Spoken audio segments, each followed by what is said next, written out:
I'm Pixie and welcome to Pixie's Pit. On today's show I will be discussing AEW's All Out 2021 pay-per-view and trying Krispy Kreme original glazed popcorn by Smart Food.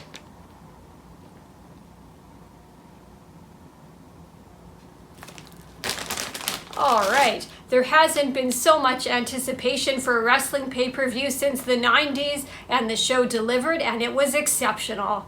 Last night we saw the Forbidden Door get kicked down. We saw the first CM Punk wrestling match in 7 years. We saw the much speculated arrivals of Ruby Soho, Adam Cole, and Bryan Danielson. We even saw Nick Jackson with a two-tone beard and the return of the Butcher.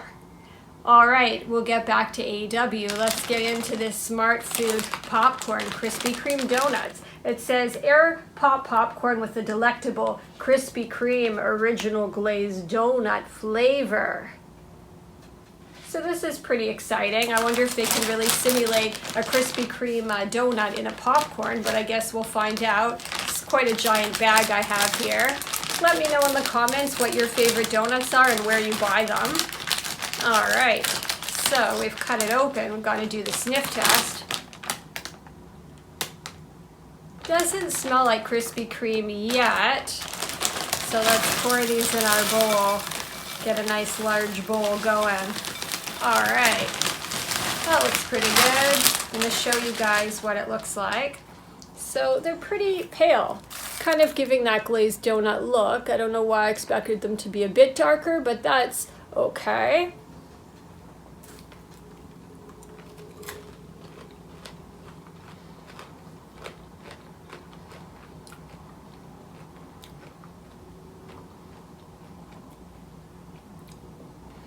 Not getting Krispy Kreme off of it yet.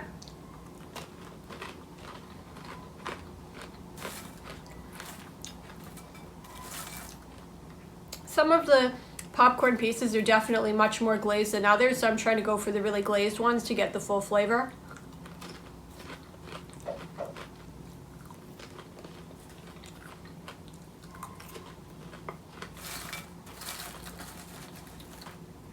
Go for this giant one.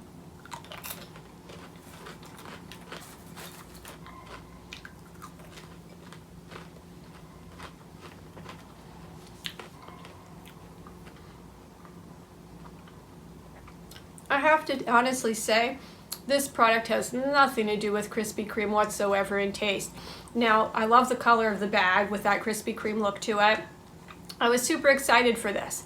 It basically just tastes like regular popcorn with a little bit of a caramel corn feel to it.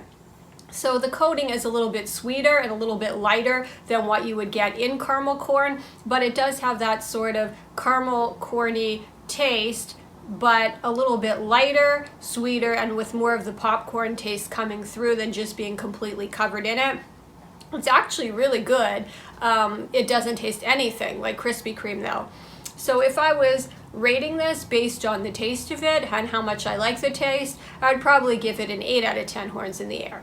But because it's labeled as Krispy Kreme and has nothing really to do with Krispy Kreme at all in terms of flavor, I'm have to give it a 6 out of 10 horns in the air.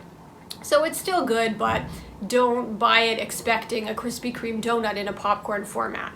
Alright, so last night kicked off with a bang during the buy-in as Jurassic Express and Best Friends took on the Hardy family office.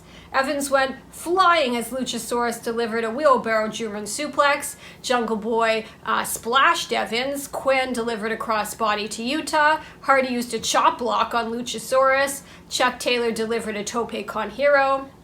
Evans and Angelico used the combination of a neck breaker and a back breaker on Yuta. Hardy attacks Orange from behind with a twist of fate.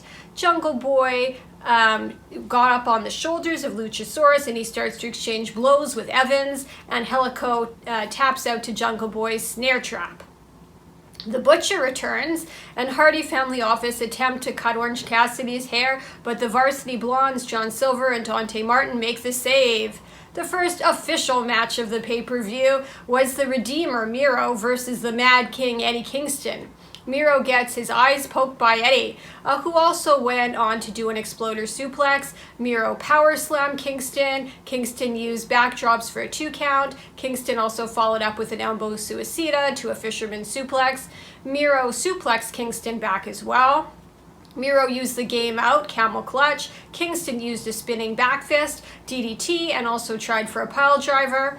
Miro delivered a low blow and kicked Eddie in the face for the win. The next match was Mox versus Kojima. Kojima used machine gun chops and elbow drops on Mox. Kojima also countered Mox's paradigm shift with a brainbuster. Mox did a suplex. Kojima blocks Mox's lariat and then gives him a lariat of his own, and then does the Koji cutter. Kojima escapes a rear naked choke. Mox hits 2 paradigm shifts for the win. Minoru Suzuki walks down the ramp. In the ring, he and Mox have a big stare down. Suzuki rear naked chokes Moxley and uses a Gotch-style pile driver.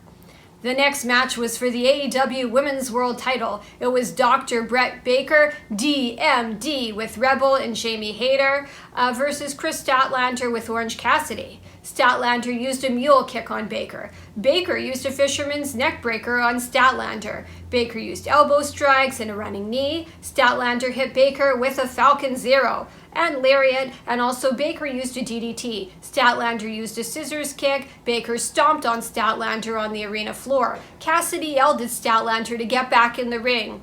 Baker used the Pittsburgh Sunrise, a curb stomp, and then the lockjaw. Statlander had no choice but to tap. Next was the AEW World Tag Team title match in a steel cage.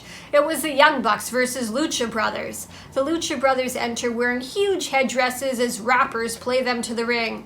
The Bucks climb the cage, but Phoenix hit them with drop kicks. Phoenix used a Hurricanrana on Nick.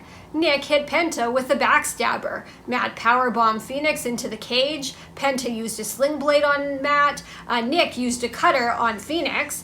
Matt hit a cutter on Penta. Matt was hit with a Made in Japan from Penta. The Bucks tried to rip off the Lucha Brothers mask. Brandon Cutler throws a gym bag into the cage containing a sneaker studded with thumbtacks.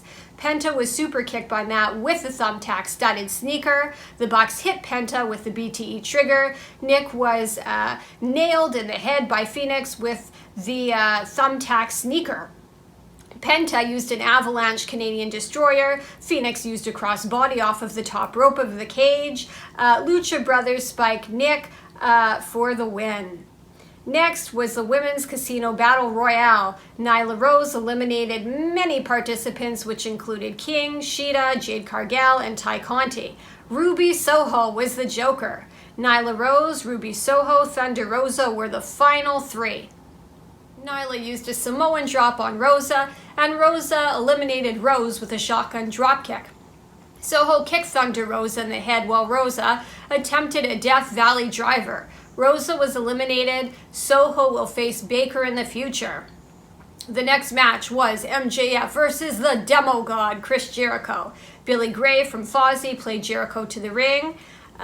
Jericho also walked out with Floyd, the baseball bat, and MJF starts to wipe his rear end with Jericho's vest. Jericho drop-kicked MJF. MJF went after Jericho's arm and gave him a vertical suplex for a 2 count. MJF delivers a heat seeker to Jericho on the ring apron, and Jericho powerbombs MJF on the ring apron. Jericho used a lion salt for a 2 count. MJF bites Jericho's forehead. Jericho uses a code breaker. Wardlow tried to interfere, but Jake Hager wasn't having it. MJF grabs Floyd and hit Jericho with it behind Aubrey's back. He delivers a Judas effect and pins him. The 3 count was made. MJF thinks that he's won, but Jericho's foot was on the bottom rope, and the match has to be restarted. MJF goes for the salt of the earth. Jericho counters with a lion tamer, and MJF taps out. The inner circle celebrate inside the ring. Did anyone really think that Jericho was going to lose? The next match was CM Punk versus Darby. Darby skateboarded to the ring with a cool skateboard that depicted half of CM Punk's face. Darby takes down Punk with an arm drag. Punk used a side headlock and a shoulder block. Punk used a back elbow. Darby was almost caught with a GTS. Darby coffin splash Punk in the corner. Punk reversed an Irish whip. Punk also used an abdominal stretch and a tilt-a-whirl backbreaker. Darby used a stunner and a coffin splash. Darby got a 2 count after the code red. Punk hit the GTS, sending Darby through the ropes and outside the ring. Darby hit a flipping senton off the top rope onto Punk. Darby attempted a poison Rana, but Punk countered with the GTS for the win. In the next match, Paul White chokeslammed QT Marshall for the win. The main event of the evening was the AEW World Title match, Kenny Omega versus Christian Cage, 2 Canadians. Omega set up a table across the body of Cage. Omega stomped on the table below as he jumped off the ring apron.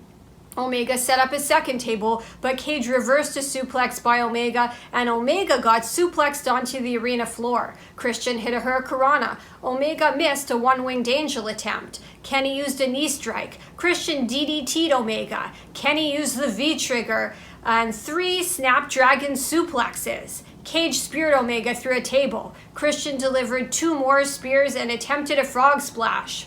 Omega used a ripcord V-trigger. Omega kicked out of a kill switch. Kenny used an avalanche one-winged angel for the win. The Bucks and Good Brothers come out to celebrate and beat down Christian. Jurassic Express try to make the save, but get beaten down. Kenny says no one is on his level. The only people that would have a chance to beat him are either retired or dead. Adam Cole comes out and thrust kicks Jungle Boy and hugs the Bucks. Omega is interrupted again as Bryan Danielson comes out. A brawl ensues, and after Danielson knees Nick Jackson, the Elite retreat. Jurassic Express, Christian Cage, and Bryan Danielson celebrate in the ring. As far as I'm concerned, there were no big surprises in terms of the match results, other than the Lucha Brothers winning the tag titles. Let me know in the comments what you think, if your predictions were accurate, and what you thought that the best match of the night was. Please remember to like and subscribe as we're trying to build a community. Thank you so much for watching, and until next time, goodbye and good night.